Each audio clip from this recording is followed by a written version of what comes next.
Jeremy, how long would it take you to drive to outer space?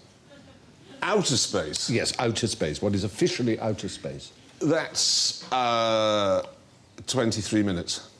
I can believe that, actually. Is outer space outer as in from Earth, or is it from the sun? No, from... It's just from us, and it's just above where I am. If you're tall, I'm nearly at the edge. No. And it's 600 miles. It's actually... to the top of the ionosphere. And that's widely considered to be the start of space. But whether that's considered to be outer space, I don't know. Are you counting that as outer space? No, outer space begins, according to the Fédération Internationale d'Espace or something. Who are French? Yes, it's actually only 62 miles to outer space. No, it isn't. Straight up. No, it isn't. Oh, OK. Wouldn't it depend on the traffic? 62 miles is what you're saying is outer space. Did you know there was a man called Joe Kittinger who once jumped out of a hot air balloon at that height? 1961? Oh, dead Joe Kittinger. Yeah. No, he's not.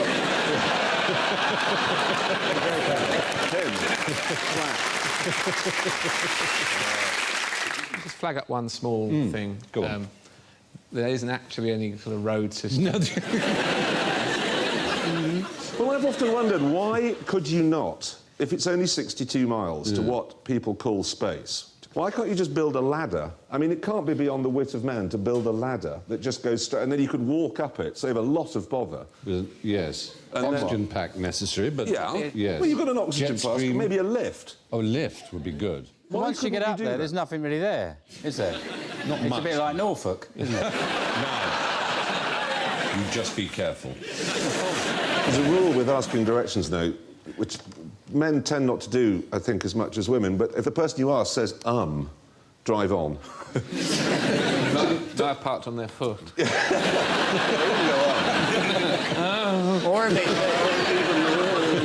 Or if they say, do you want the easy way to get there?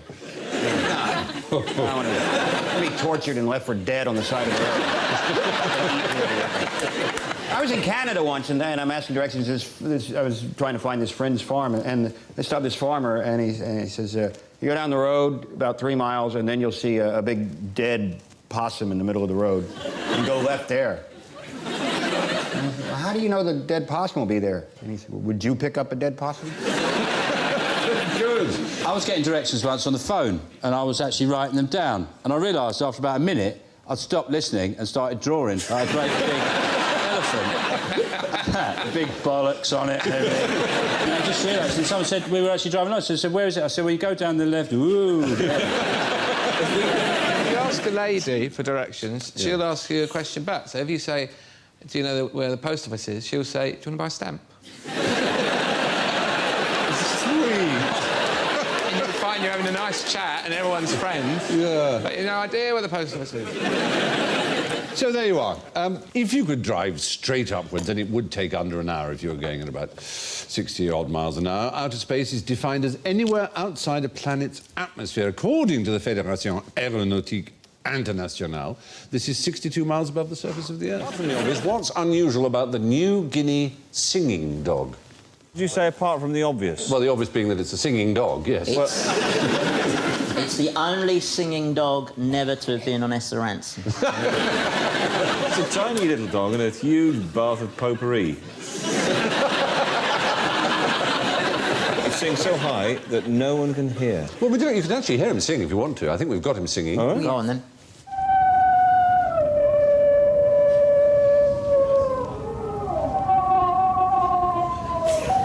That's like Gracie Fields falling off a cliff, isn't it?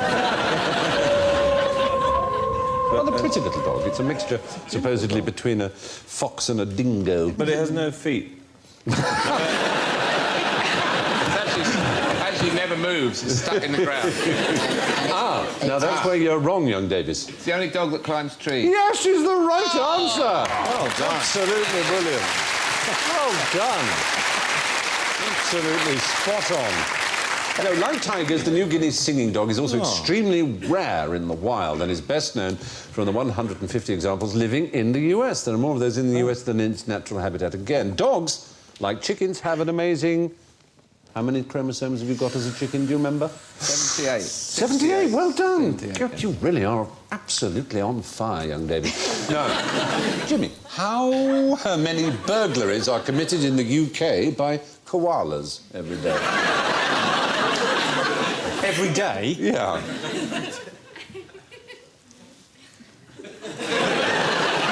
Well, I'm guessing it's quite a low figure. Now, are we talking breaking and entering or planning to deprive of property on a continual basis because they're different charges? The thing about koalas is they are the most law-abiding of all the bears. Of course, they're not bears. Order! Yes, Alan. They're not bears. Thank you. They've got a very long intestine. They sleep for 22 hours a day. Yeah. I'll tell you what, though, all the indigenous mammals in Australasia are marsupials. Are therefore not mammals. Yeah. Yes. Actually, it's fantastic. Did you know that? They're cats. They're cats, all of them. I think they're big. Try to say something clever. Sorry, back to the knob gags. Well, no, fair point. The things that are almost like furry, if you but aren't. Well, if I said almost like furry, I would have sounded like Alan. There'd be no point to that. I was trying to be all clever. Sorry, that koala, it looks like he's waiting for the fire brigade. Look at his paws, though. I was going to say, Look at his what's your favourite bit of the koala? The paws are gorgeous. Do you like aren't the little hand? I like the cock. they? Oh, stop. I told you. Fluffy ears? Or the little hard-nosy bit? What's I your want favourite? you, though, to concentrate on the paws. I like the lips toasted. Concentrate.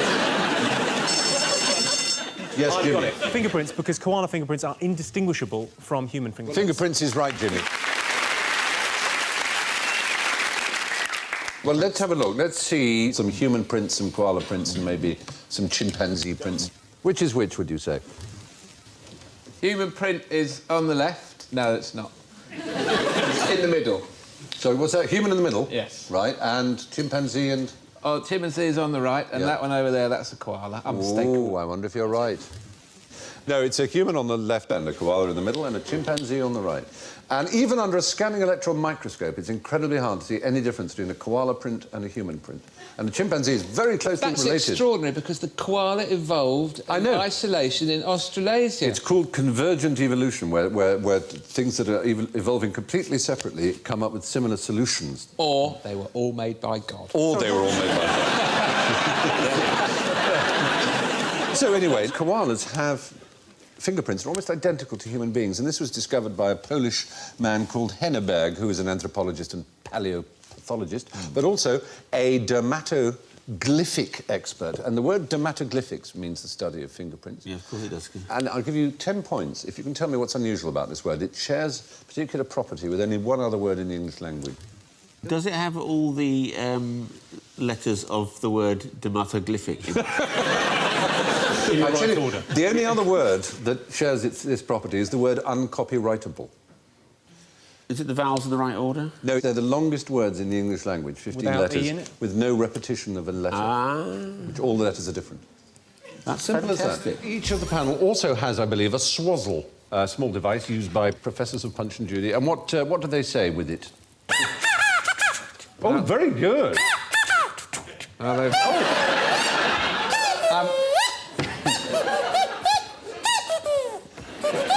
Which way in does it go?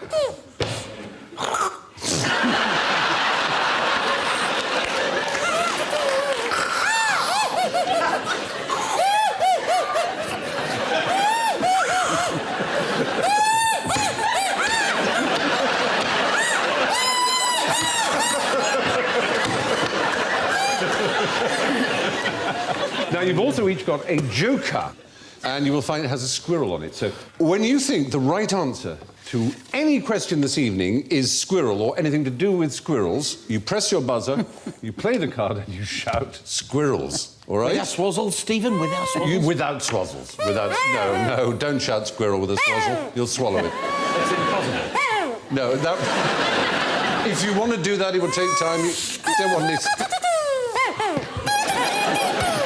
If you don't take your swazzles out very soon, I will kill you. Thank you. Yes. Well, at least you haven't swallowed it. You have to swallow one at least twice in order to be called the professor of Punch and Judy. Is that your qualification? Apparently. Do they have to be there when you defecate?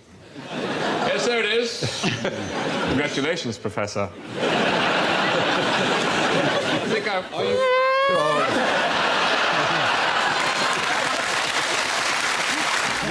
Cat derives from the Latin catulus, Clive. That's the angriest looking cat. Yes, it's furious. I want you to tell me what the word catulus means. Well, it means cat.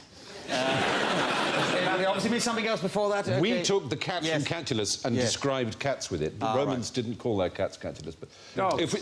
Yes, is the right answer. Catulus for the dog. There in the picture, it was there. See what you see now. See what you see. It was on the picture there. Hang on, another one's appeared. What have you done to that cat, you filthy dog? In case... The word rabbit's an interesting word, oddly enough, because because that comes from the Latin for giraffe. Well, they all know cat. It comes from kata, meaning down in Greek, as in all kinds of words beginning with kata. So it was described for puppies first, because the little things that hit the ground were the catulus, and became a word for a puppy and then for a dog. And we took the cat bit and called cats with it. Do you know what cataglottism is? You get a cat stuck in your throat. Yeah. It's a very old word, a much older word than the word you might use for French kissing. It means put your tongue down someone's throat. Literally, put your tongue down. Cata, down, glottis, tongue. Why is that cat so cross? It is, isn't it? Really, really something cross. It's stapled to that table. It's been made to pose for that photo. I said I'll do a picture with two other cats. I'm going to get onto my agent. I am not a dog. Second time this week.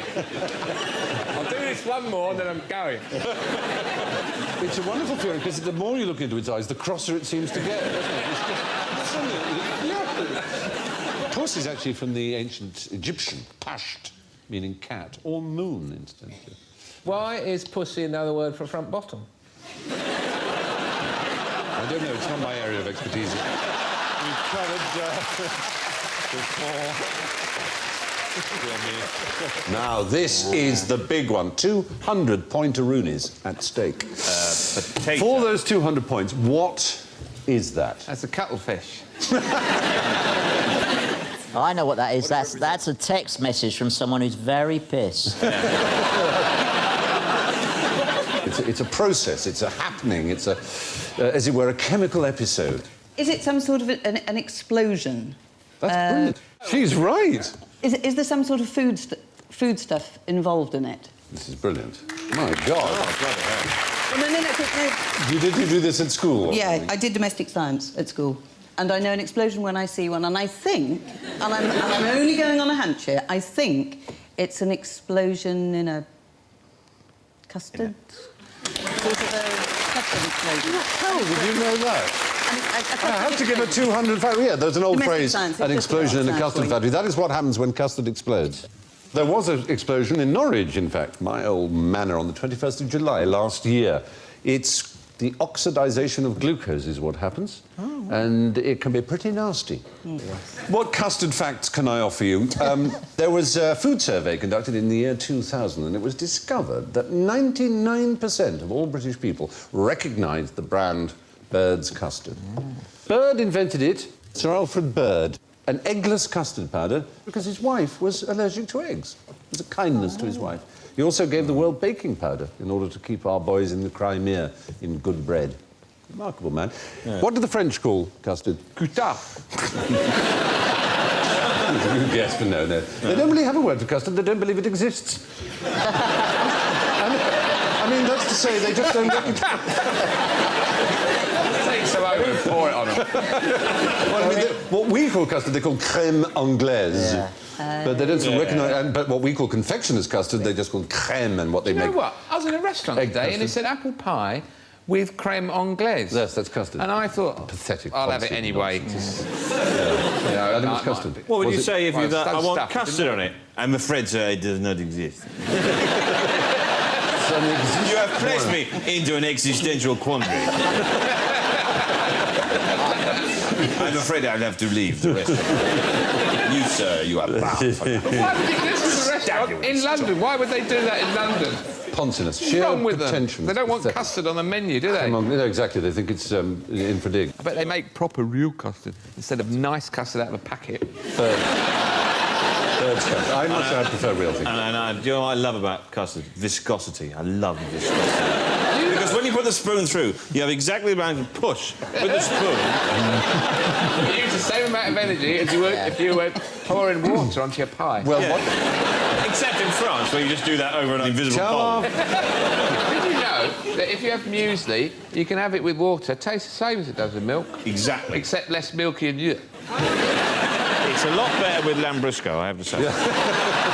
Tonight, any flamencos you give in Pyong score Barney, and I'll also give you two Sundays.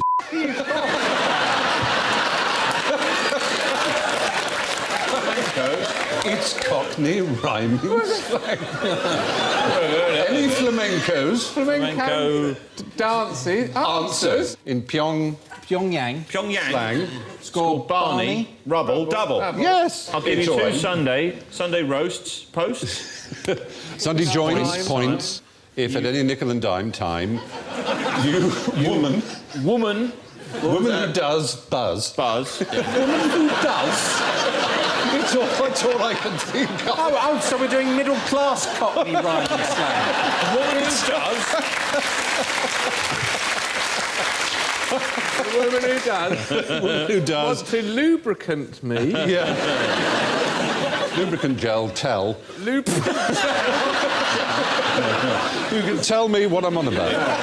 It's a whole new genre of argot. Yeah, a Labrador groomer. What do you think your pantomimes would translate as? Pantomime dames' names. Yes. Phil Jupiter's is Cockney rhyming slang for hypochondriac. Ill, dubious. Ill dubious, very good. That's good. I like it. Rory. Well, there are two official Rory McGraths, apparently. There's having a laugh, Rory McGrath. He's having a Rory. I'll have a Rory. That's a half. And Bill. Well, I imagine the only thing I think probably might be scaly. You know, your skin's gone a bit Bill Bailey, scaly, you know. You've got a bit of an Arthur Ashe on your Roberta. You know, it's gone a bit Bill Bailey. What did Alan Davies give us, I wonder? Doesn't really rhyme with anything apart from Mavis. Unless you know someone called Mavis. Yes. It's Alan Davies. Davis is the old word for a thrush. Yep, it's a so thrush. you could say, I've caught a bit of Alan. Yeah, that's true. It's gone a bit Bill Bailey. Yeah. What's the commonest metal in the human body? Ooh, that's a very good question. Iron. Iron? Oh dear, no. I think it's mercury. Oh dear, oh dear, oh dear, oh dear, oh dear. I think it must be calcium. Oh, no! He's got it! He's got it! It's calcium! Absolutely right! £100. Wow.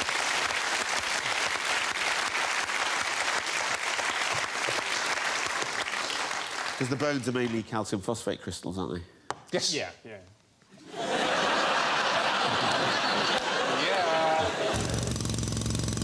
Wood. Calcium atomic number 20. Last year I learned all the atomic numbers of all the elements. Good Lord. Because I was helping my son to revise. And I've actually tried to forget them as much as I can since then, because it's just been so embarrassing Selenium? to know them all. Selenium, 30 something. I have no idea. I know it's close to arsenic because I saw It's it in 34. the film Evolution. It's 34. Selenium is 34, arsenic's 33. Very good. Isn't it good? But calcium... We should really put railings around you and have children come and stare Calcium, at I you. presume, because calcium phosphate is the main constituent of bones. Indeed, calcium is as a metal is almost never found in nature. Phosphorus is, of course, I think 15. Yeah, let's move aside from the slightly more... We're doing atomic number wheelies now. Wow! You put up outside pubs and go, selenium, 32. Calcium comes from the Latin calx, doesn't it? Meaning a stone or a pebble, yeah. from which we get calculus and calculation, and recalcitrant, and all kinds of words. There you are. It was discovered in 1808 by Sir Humphrey I think recalcitrant Davies. actually comes from calx meaning a heel, not calx meaning it's kicking back. You're right, you should have points to that. It is indeed from a heel, you're quite right. Now, this is a team game, isn't it? I'm on his team. And what's another name for the common cormorant? Yes, Rory. Sea crow. Oh, very good, it is. That's the right answer. Any other? The Latin name is Phylacrocorax. What are you going to say? Can I just give the Latin name? The cormorant is the Phylacrocorax carbo. The shag is Phylacrocorax aristotelis. It doesn't have the white face and the... This is brilliant. I mean, this is everything I've got written down. You get called tosser, mate. Only... Oh, no. Poor Rory. It's a fair question. I only get called tosser by other people. The reason the sea crow is the actual word cormorant comes from Corvus marinus, which is the Latin for sea crow. Old swatty. Yeah. The Phylacrocorax graculus would be... It's the crested cormorant, isn't it? Yes, because the graculus is a jackdaw. No, a jackdaw is Corvus monedula. Yes, but it's another word. It's the actual Latin name. The actual Latin name for a jackdaw was graculus. OK, Stephen, let's not fall out over this, Stephen. No, it's what... No, I'm saying real Latin. No, you might be interested. Roman people actually called birds things before they were...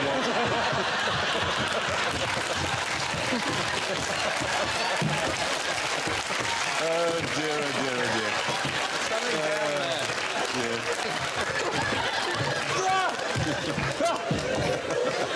Sorry about that. I'm so sorry. That's all right. Sure. There's a portal into the underworld here. It's ridiculous. Anyway, I'm impressed with Rory, and I think everyone else is too. No, it's just... I've got a feeling, Rory, that you have pulled. You all know what to do with a custard pie, but Alan, what's a custard pile? It's sort of yellow hemorrhoid. Shot in the dark, buildings in a geologically unsafe, some sort of liquid foundation. That's a wonderful thought. Absolutely nothing like the answer, but a very good idea. Squirrel. Is it squirrel? No, it's not squirrel. It is an animal, on the other hand. It's custard pile. Recognised colour from a breeders' association of a particular... Not a cat. A dog. Not even a mammal. A ferret. Not a mammal. A goldfish. No, not a fish, lizard. neither. Lizard, some sort of lizard. Not a lizard. Gecko. And we're running out of major animal groups. It's a bird. Canary. Not a canary. Parrot. A fighting bird. A cock. It's a cock. It's a fighting cock, a game cock. What have you got? I've got killer lungeons, and I've got custard pile. You can have cocks in muff. You can have... You can have tassel, spangle, carp legs, milk and water legs. Do you know anything about cocking at all? Well, I don't like to blow my own trumpet, but... For 2,000 years it was Britain's national sport, cockfighting. Every village would have at least one cockpit. Can you think of any phrases that come from cockfighting we use today? Cockpit is one. Yep. Well done. Show a clean pair of heels, well-heeled. To pit someone against. You describe someone as game, as in being up for it. That's from cockfighting. Yeah. It says here, a good cocker would think nothing of cleaning his cock's wounded head by sticking it in his mouth and sucking it clean. Yeah. Yes. You're watching QI for the straight guy. Yeah. Britain's first Prime Minister, team, panel, friends. Wasn't it Walpole? Walpole? Oh, no. Shame on you. No, it wasn't. Lord Snooty. Pitt. Oh, but you meant the younger. Yes, you meant the younger. The elder was a tree, wasn't he?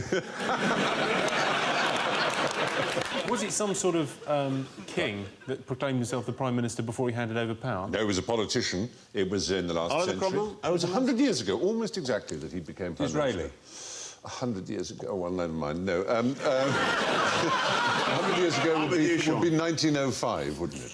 This show favours people who know stuff. No, it's so Would it be unfair. someone like Ramsay MacDonald? No, he was a bit later. 1905 to 1908. Campbell Bannerman. Campbell Bannerman. Well done, thank you, absolutely. Henry Campbell Bannerman. He's not perhaps the best known of our prime ministers, but he ought to. He was one of triplets as well. He was actually a very good prime. He introduced old age pensions. He fought for the poor. He was the first prime minister. What were they called? They were called First Lord of the Treasury before that. He was the first one to be called Prime Minister. First Lord of the Treasury? Yeah, they're still First Lords of the Treasury if they're Prime Minister, but they're Prime Minister and First Lord of the Treasury now. Before they were simply... They used the word Prime Minister sometimes as an insult, but they were never called Prime Minister until 1905. What was Ethelred the Unready? He was a king. Yes. His last words, Henry Campbell Bannerman, were, "This is not the end of me." The term Prime Minister was first officially used in 1905, just 5 days after Campbell Bannerman became one. And Sir Robert Walpole generally recognised... There were 7 Roman emperors who bore the name Caesar, not counting Julius, who started the whole thing, but of course wasn't himself an emperor. We all know what he did. He came, he saw, he conquered. But what did Nero do?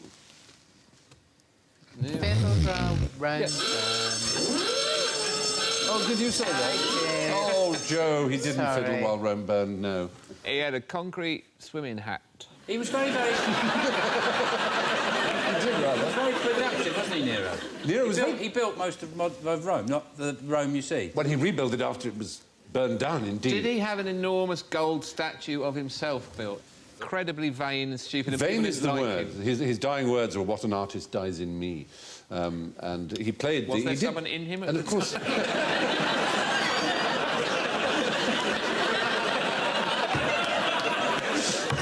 Small Fauviste painter has just perished inside my being. Well, anyway, no, of course, the fiddle didn't exist in Roman days. The fiddle was invented in the 15th century, I think, something like that. So he would have played Custard or something, a sort of lyre-like thing. But was he doing it like a sort of fire engine alarm? Like... Well, there's some evidence he did try and put the fire out, actually. He blamed a small sect of people for the fire. It was a very useful scapegoat. The gays? No. Even smaller, slightly less well-dressed, and oddly enough, to this day, enemies of the gays. It wasn't the Chavies. No, it was even worse than the... It was those damned Christians, yes. Nero, played by Christopher Biggins, of course, in TV's popular I Clavdivs. I Chapdivs. Yeah. Some people think he may have even been playing bagpipes when he was watching... Christopher Biggins? No, he is actually that size. Bagpipes, I'm sorry. Yes. No, can't be having it. They have this tuning, and it's odd that Scots do that when they talk. I'm not sure. Very odd, though.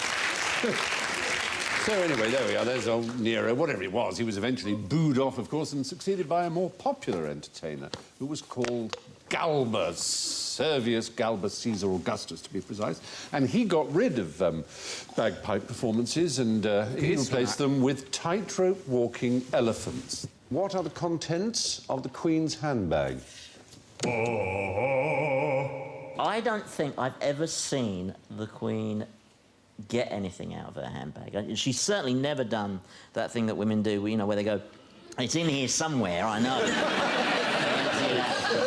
So my suspicion is that she probably has nothing in her handbag.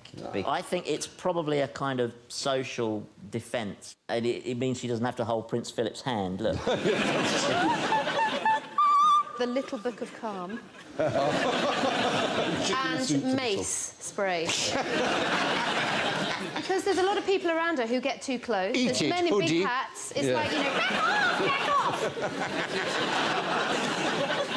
Apparently the Queen does carry money, but a lot of people think she doesn't, but apparently she, for Sundays, she always has money, an unspecified denomination, folded in her handbag there. And also she has a comb, apparently, a handkerchief, a small gold compact, and a tube of lipstick. Maybe she gets upset if she carries a fiver, saying, "God, I used to be so pretty." She's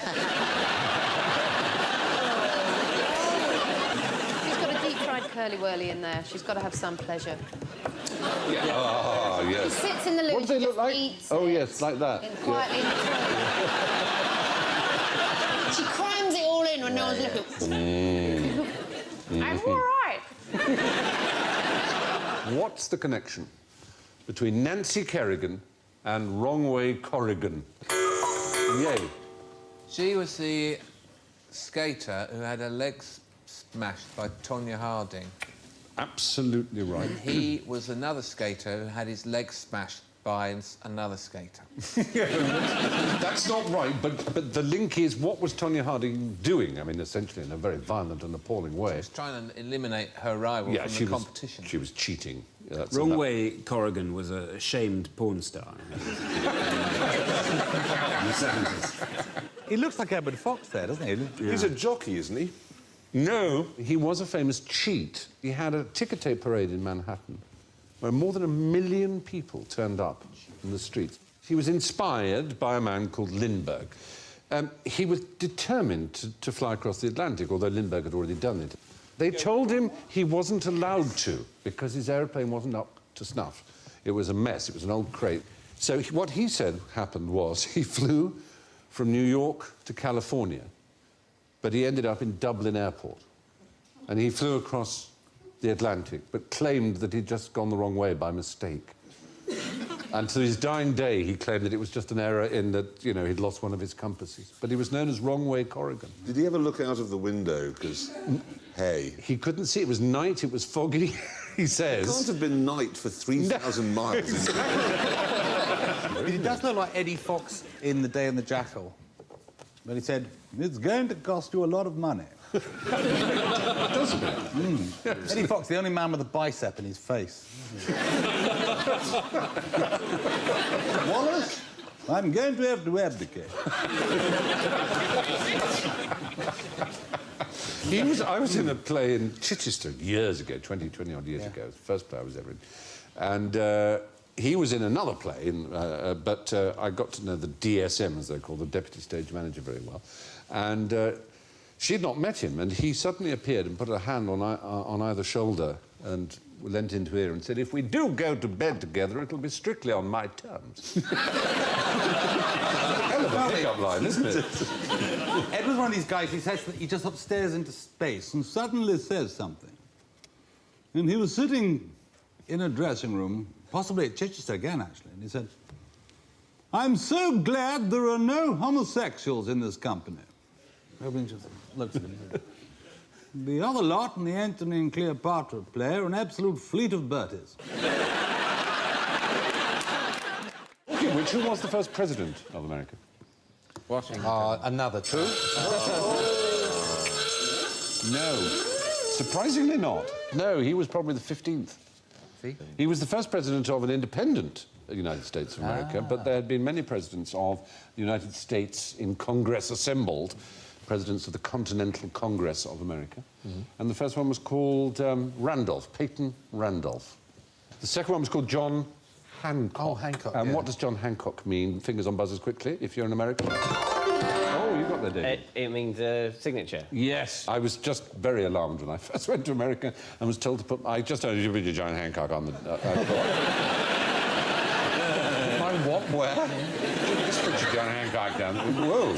But that's what it means. They use it all the time. Well, it's the reason being is that on the Declaration of Independence they all signed it, and everyone went sort of, and that's me. Hancock came along. John Hancock. Hancock. It is. So you can actually see it from space. Yeah. But you're right. His is the big signature on the Declaration of Independence. So there you are. There were 13 others after Peyton, and then on 30th of April. 1789, George Washington was sworn in as the first president of the independent United States. Holding a pen, that brings me cleverly to the Fisher pressurised space pen, of which you may have heard tell. It was developed after a lot of expensive research to enable astronauts to write in zero gravity. What alternative writing implement could they have used instead? Here comes the big noise. A pencil. Yeah. There is a kind of urban myth that the Americans spent millions on building a pressurised, gravity-free biro while the clever Russians just used a pencil. But in fact, they started off, both of them, using pencils, and the tip broke. And when the tip breaks, it floats around and it gets into short circuits, things gets into people's eyes and bodies. It's very dangerous indeed. Oh, but what a laugh that must be to have a pencil sharpener on the space shuttle.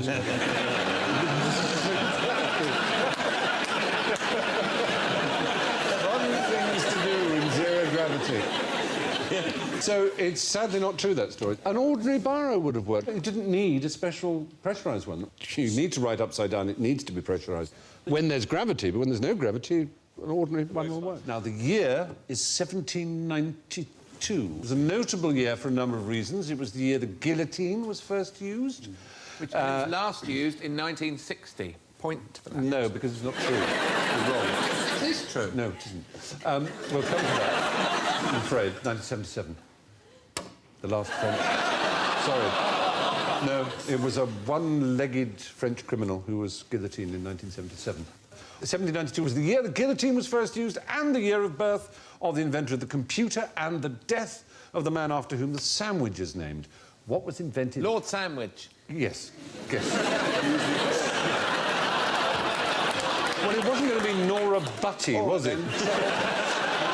Charles Babbage. Charles Babbage, you're right, is the inventor of the computer, so you've all added to that. Difference engine. But, yes, the difference engine. I know how many people were at his funeral. Oh, go on. 3. Really? Yeah, only 3 people went to his funeral. None of his friends turned up because he was a laughingstock by the time he died, and he'd invented the computer. Yeah, I know. Which was only recently, They rebuilt one, didn't they? Science Museum, and turned it, and it works. In Vietnam, the guillotine was last used in 1960.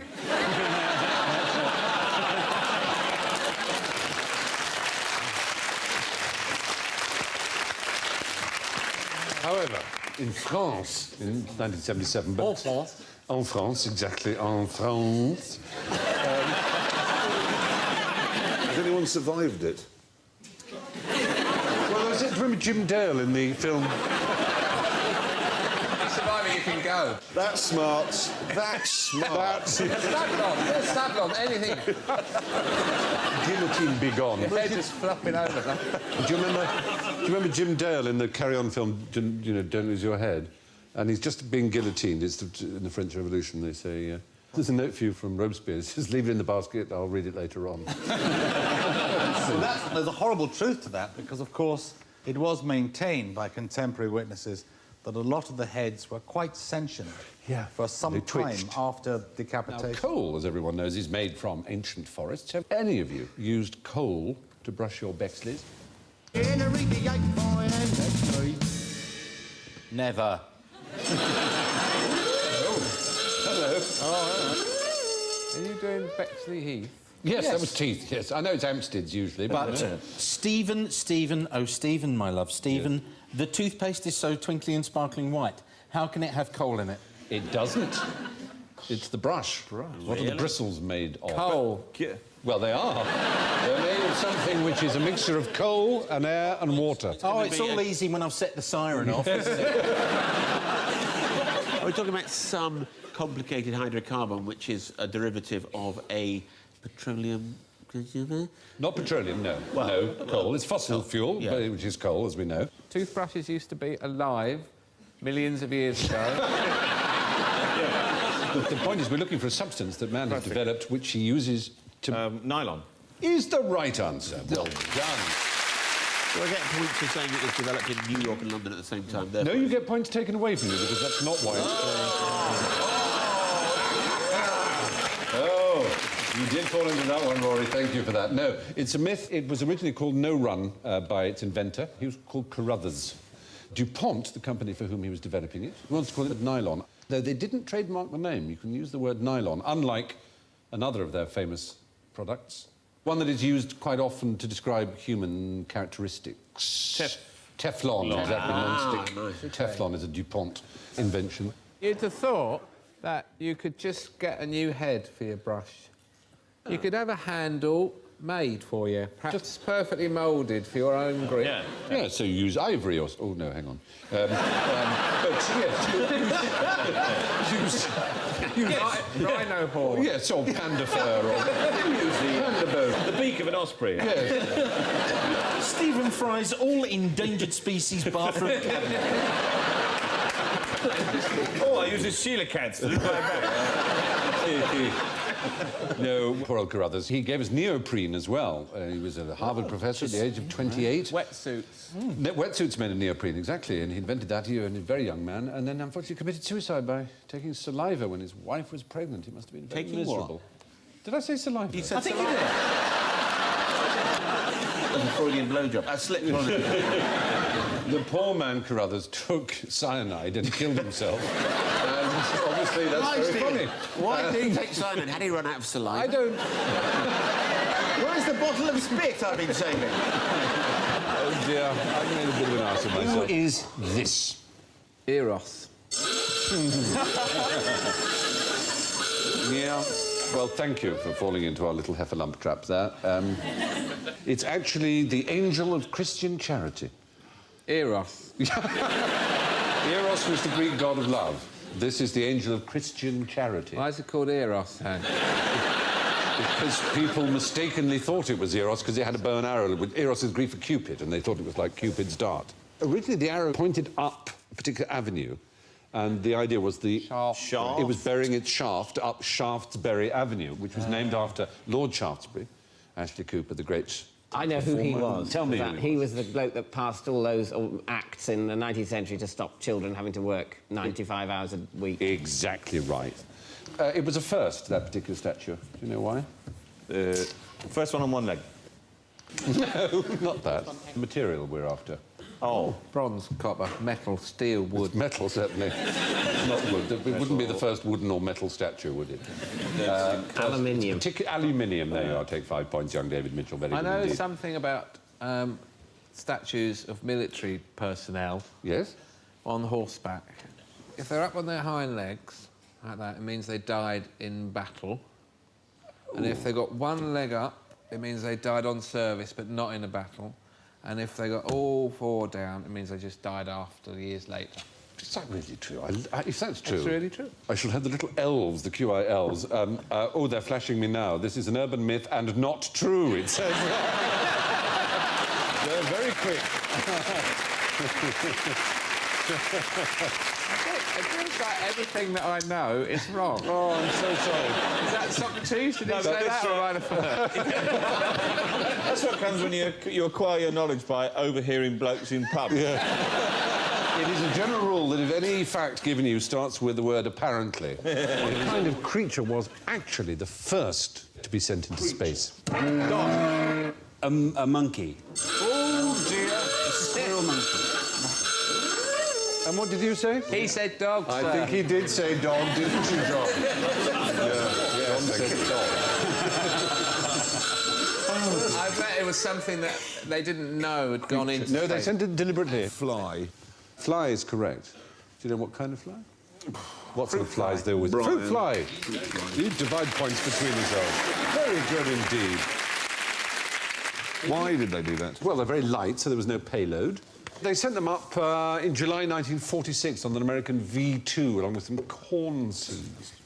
But fruit flies, why are they used so much in science? Because they can talk and they tell you exactly what's going on. If you're a fly and it's weightless, what happens then? Do you suddenly sort of stop flapping and go, hang on? This is what I've always dreamed of. No effort. They just say like that. In space, when they go to do number 2, they do it in the wall. They dock into the wall. You're all right. All right, thank you, Davis. So, one of the things about fruit flies is they... Thank you. But there's no sound in space. No. So you can't hear your own parts. So amused. That's what's so sweet.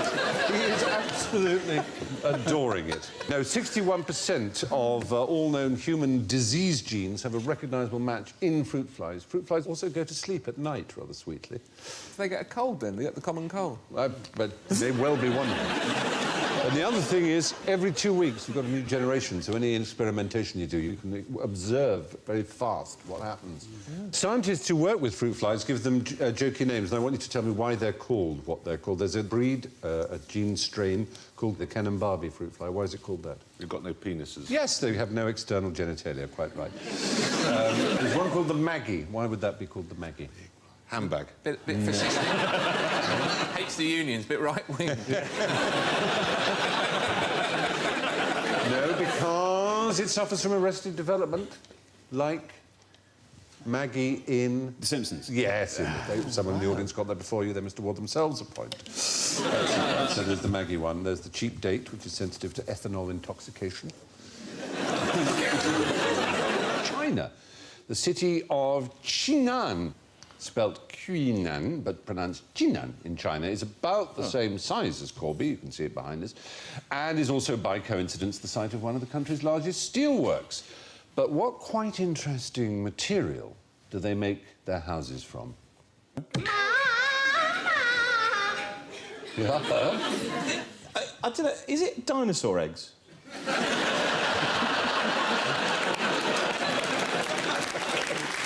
I'm almost inclined to tear up the real answer and say yes, but... Because I've got one. A Chinese dinosaur egg? Yes, it was a birthday present from my wife. Every evening, Bill, 4 hours on the egg, just in case. Yes. I'm thinking about taking it abroad, you know. Taking it to the airport, you know, see if I can get it scanned for free. You know, just put it... So he goes, my God, what the... You know, I thought of doing that when the tortoise was ill. Getting it... It's stone. It's fossil, obviously. It's stone, weighs... I thought it was a skull at first when I opened it. And I thought, that's a bit of a weird present, but I'll go along with it. Yeah, great. And they're huge, and they make very good building blocks. So they... Well, it wasn't as gibberingly, drivellingly stupid an answer as it at first sounded, was it? No, it's not that. It is a very famous Chinese thing that these houses... Bamboo. Oh, dear, not bamboo. No. Oh, sir. Yeah. Bootleg Coldplay CDs.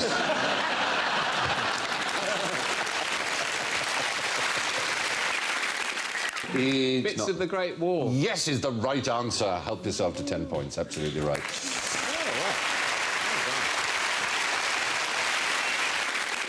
Yeah, it's a rather sad thing, this Great Wall of China. It is disappearing. There's only 20% of it left.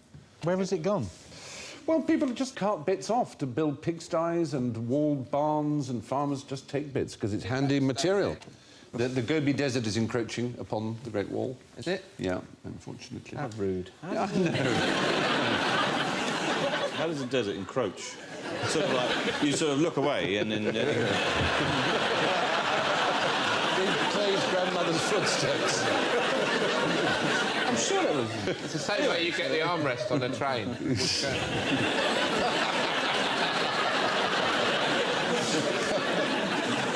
They should convert it into flats or something, you know, something useful. That'd be brilliant. If they converted it into flat... Look, it's thick enough for flats. You just need to knock a few windows on either side. And then you could probably have, you know, 400,000 or 500,000 flats all the way along it. And then people would look after their own bit with, you know, window boxes and everything. Or a retail opportunity. The Great Mall of China would probably do it. That would do it. But, no. But there you are. There are points all round to everybody who deserves them and none to those who don't. In the Middle Ages, what shape did people think the world was? Flat.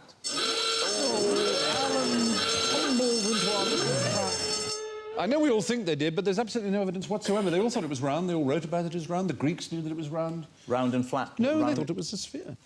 Terry Jones, the Python, who is something of a medievalist, as you may know, he blames Washington Irving, the American writer, for one of those being who started this lie, as he puts it. The Greeks knew it was round, he says. Chaucer knew it was round. Roger Bacon wrote about the curvature of the Earth in the 13th century. So, apparently... Well, I think the majority of people didn't really care. No, but they started. As indeed we don't now actually care that it's round. If it was square, it wouldn't bother me. I'd rush to the edge. In fact, I'd want to go right to the corner. And sit on the corner. How do we know it's round? Yeah, huh? Round the world tickets. One is photographing. Photographing it was a very big help. We took a photograph and we saw that it was round. But then you could say that about anything, about people going to the moon, and we know they didn't. If it weren't round, all the flights of aeroplanes, if it weren't round, just nothing that we're How do we know they just don't fly, just circle round for a bit and let you think that you're going miles and miles and miles and just come down, like, you know, a couple of hours away, and they've set Russia up a lot nearer than it is? It's a really, really, really, really long oblong shape. On a track, like an electric... bike, and they We just just move it. whizzing The round plane goes up, the plane doesn't move. They move the country in front of them. Are all the stars round? I can't answer that. I think probably most. But yet you know what people thought 500 years ago. Can I read books? Yes. Have I visited every star in the universe? No. Is that something that you find difficult to understand? You set me off. You've set Sir off again.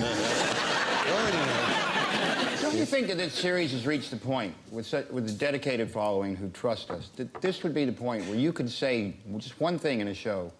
You could say, just like this, the world isn't round. It's been proven. Most people will now believe it to watch this show. Well, I can say with some confidence, ladies and gentlemen, the world is not round. It is an oblate spheroid. No, that's not what I meant. No, I'm sorry. I was being literally... Pine cone. If you'd said the world is shaped like a pine cone. Just to see how many letters we get. Yeah, it'd be interesting to see, wouldn't it? Get some at last, anyway. Apart from the... well, you know who you are, don't you? And I tried it, and it was a disaster. Yes, no, since the 4th century BC, almost no one in the history of the world has believed that the Earth is flat. It's a common misconception, and indeed the song lyric, they all laughed at Christopher Columbus when he said the world was round, but he didn't think that the world was round. He thought it was actually pear-shaped, funnily enough. Who was the only survivor of the Crimean War?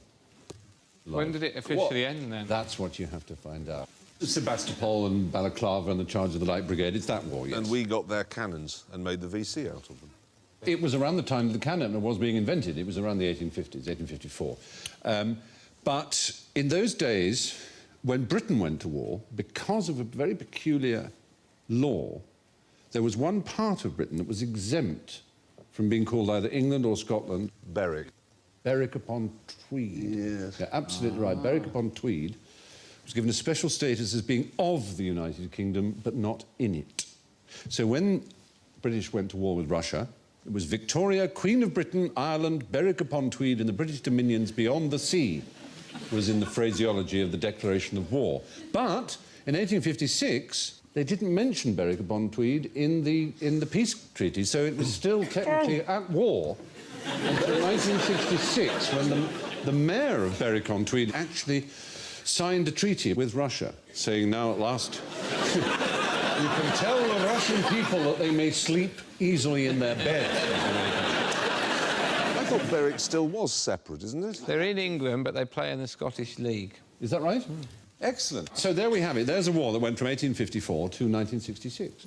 A creature that had been on a ship at Sebastopol in the war was still alive when the war ended. It was the only thing still alive. A tortoise is absolutely right. It was a naval tortoise called Timothy the Tortoise. Yeah. Isn't he just the one that just died? No, there he is. He's fine. He carried on living until 2004. Survivor of the Crimean War. He was ship's mascot of the HMS Queen during the first bombardment of Sebastopol. Did he actually fight in the war? No. He had survived the war, but was in it, involved in it, in naval fighting Then you tortoise. crawl back to your line, and then you chuck him again. Yeah.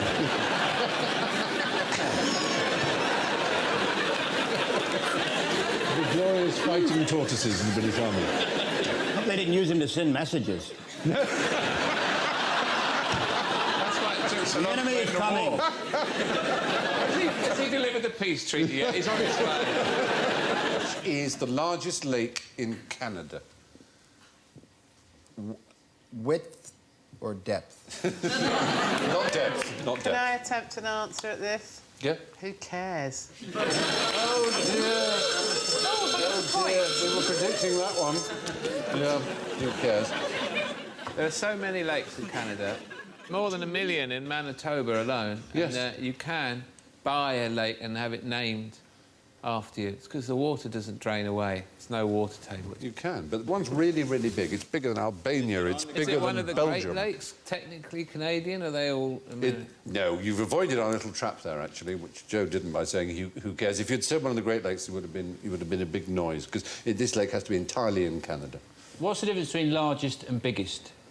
Well, in other languages, largest mean widest, I suppose, and biggest being just greatest in size. But largest we now mean to mean biggest. It originally meant wide. Large is wide in French, isn't it? Right, thanks. I mean, we are very lucky because we have both Latin and the Romance languages and the Anglo-Saxon languages to draw on, so we can say big and large. Yeah. Say little and small. Little and large. Little and large, indeed. Funny enough, when you said the deepest lake, the deepest lake is Lake Manitou. And Lake Manitou is a weird lake because it's also got the largest lake island in the world in it. And that island has got a lake in it, which is the largest lake in an island that's in a lake in the world. This just goes on to infinity. It does, doesn't it? No, the answer is the Great Bear Lake. None of the 5 Great Lakes is entirely... Why did Big Beard Wang regularly shave his pussy? Well, I'm afraid I'm disappointed that we've got a cheap laugh from the word pussy. I'm calling him Wang, actually. I think it's a person, perhaps. You're right. Big Beard Wang, who one could assume he had a large beard. And he shaved his cat. Well, he was a barber. He was a barber to a very famous man. Was he a Chinese barber? He was a Chinese An emperor, was there? A kind of emperor, I suppose, though he would certainly not call himself one. But Chairman Mao. Chairman Mao, indeed. And Mao is the Chinese for... Cat.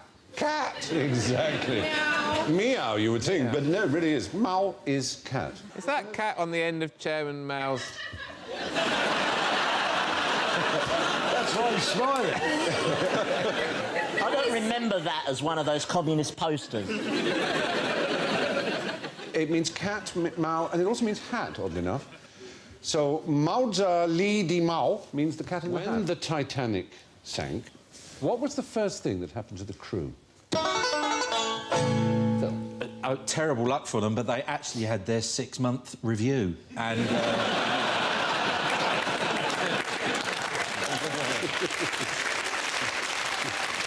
They drowned. Did you say they drowned? I said they drowned. Oh, yeah. dear, no. No, I was going to say they were fired. Every single member of the crew had their wages stopped at the moment of the sinking. They stopped paying them. The moment a ship sinks, it is no longer a ship, therefore you can't work on it, therefore the White Star Line paid them up to the minute of the sinking and not the end. I would imagine that in a sinking situation, you'd hope to be getting time and a half. This is it. Frankly, double bubble. Just a little something at the back end. Yeah. As soon as you're in the water, you've got to be looking for work. Get on your pedalo and look for work. But apparently at the time, White Star were considered one of the more generous employers. I think it was £5 a month, not very much. Do you know about the Duff Gordon family on the Titanic? And their terrible gin. Very good. No, they offered the crew of lifeboat number 1 £5 to save their lives. Nobody's quite sure whether this was just greed, saying, I'll give you £5 if you save my life, or whether it was a thank you because their lives were saved. But whatever the result, the crew themselves were in terrible trouble for accepting a bribe. And one poor lad, Albert Horswell, survived. He was one of the lifeboat crew, got home, went to see his mother, who slammed the door in his face and never spoke to him again because she was ashamed that he had taken a bribe. Yeah, she was also bonkers, though. Yeah. Well, Mrs. Horswell. Is it true someone dressed as a lady? Supposedly someone did because it was women and children first. I thought you said somebody dressed as a baby. Lady. Yes, cuckoo, indeed. I have a lollipop, and I have no control of my bowels or urination. I am indeed an infant, and I know you think I'm Lord Albemarle, but actually I am a little baby with a beard. Yeah. And, madam, might I tell you I've been a very naughty baby? So along that path, the ones who were paid £5 were only the able seamen. How can you tell able from ordinary seamen?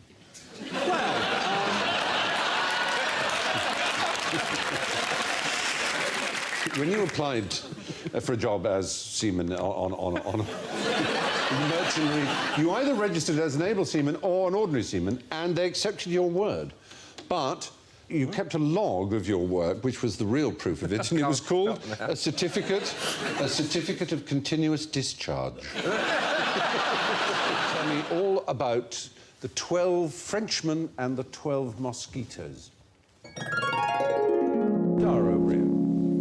Once upon a time, there were 12 Frenchmen called Happy, Sleepy, Arrogant, Furieux, des choses comme ça, bof, and Zutelor. That's 6.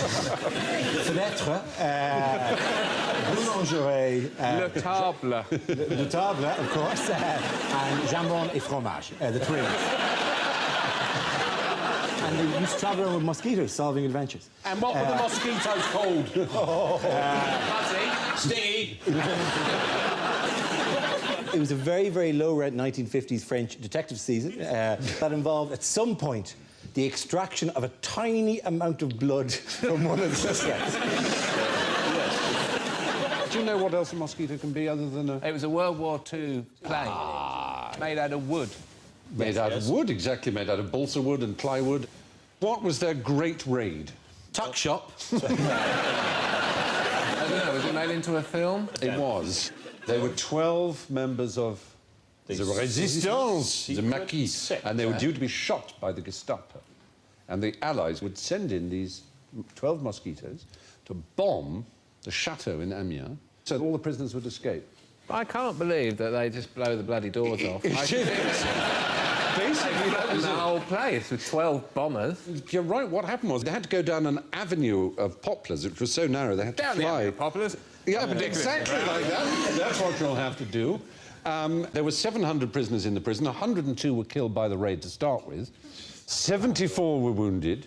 Yeah. Then 258 escaped, of which 179 were rounded up within the next few days by the Germans again. My girlfriend's grandfather flew one of those, and he actually goes now and visits in Germany with a Luftwaffe pilot whose plane he shot down during the war. And they go and they sit around and, you know, go, ha, great days. But neither of them speak the other language. Like he doesn't speak German, the Luftwaffe doesn't speak English, but they sit there and... Sit back and... Yeah. The temptation if you're standing behind there...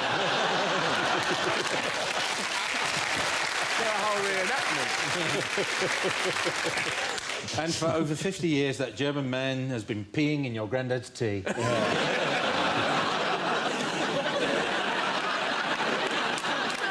We had an airfix model of one of those. I gave it to my dad for his birthday, and he made it before breakfast. You put the transfers on? Yeah, painted it and everything. Yeah. That was a pain, because you had to put them in hot water and wait for them to slip off. And then, of course, with chubby 6-year-old fingers, you just end up covered in swastikas. It's not a good look, you go to school and they think you're in the BNP, and it's, no, I've been trying to make a hind call, sir. What happened, this is my question to you, what happened to 3/4 of the people accused of witchcraft in England? Drowned, burned, killed.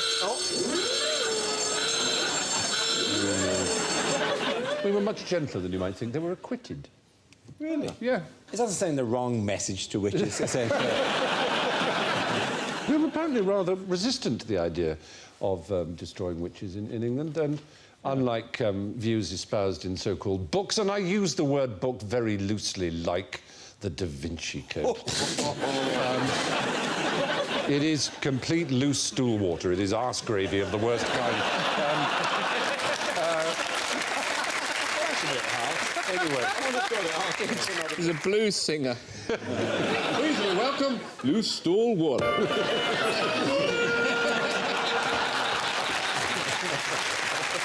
Very good. Excellent. Well, that particular panful of that material did claim that about 5 million women were burned or hanged around Europe for being witches. There's absolutely no evidence there's anything like as much as that. Probably about 500, probably less in England. And they weren't burned, they were hanged. The lawyer would have said, maybe not go to court dressed like that. Yeah. It's 2 possibly burned. That's the only evidence that 2 were burned. The rest were hanged, probably about 400 or 500 at the most. There are lots of Hammer films. The Devil Rides Out and those kind of things. Usually Peter Cushing, and sometimes, if you were very lucky, they would have Charles Grey in a huge white smock. Where do most tigers live? Asia. Most... Asia. What? I think you've got in there first, didn't you? No, not true. Not true? No, not Zoos. A couple of points off. No, not zoos, neither. Las Vegas. Well, America, certainly in America, private hands. Most big cats are in private hands. You know, I had to do a photo shoot once with a tiger, and these 2 blokes turned up with a big, enormous chain and a tiger on the end of it, and they said, shouldn't really handle them after the age of 10 months. I said, how old's that one? He said, 11 months. There's a wonderful animal handler woman, you know, a very gruff sort of woman. We were doing a scene once, this dog was just shagging everything. And this woman, they're a very odd mixture of severe and unbelievably twee. She said, any more of that behaviour, she said to the dog, we'll have a short, sharp visit from the smack fairy. It sounds like a drug dealer, exactly.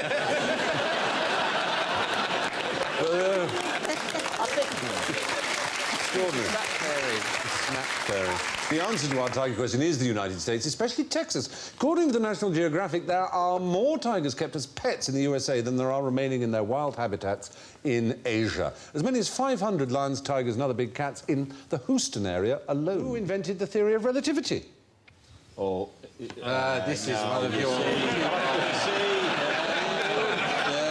Oh, so little trust in the world. It was Albert Egmont. I'm not going to say. He was a very great physicist. Which one? Theory of relativity. Which one? The theory of relativity. Not the special one, not the general one. Very good question. The first theory of relativity. That put to rest Aristotle's theory of absolute rest, in fact. Because you're a bit of an old science bod. Yeah, but, you know, not in a way that I'd like to be quizzed on television about. I bet it turns out to be Einstein in an elaborate bluff. How much do you want to risk the... The cloak of doubt. He's a big, big hitter. The biggest, really. Newton. Second biggest, then. Einstein. Oh, did you say Einstein? All that care! You took so much care not to say Einstein. You know, fish bite hooks. No, Galileo Galilei. I'm thinking of Galileo. He just did telescopes. Tell him. Put him right about Galileo. Just founder of more modern physics. Could he make a good pasta sauce?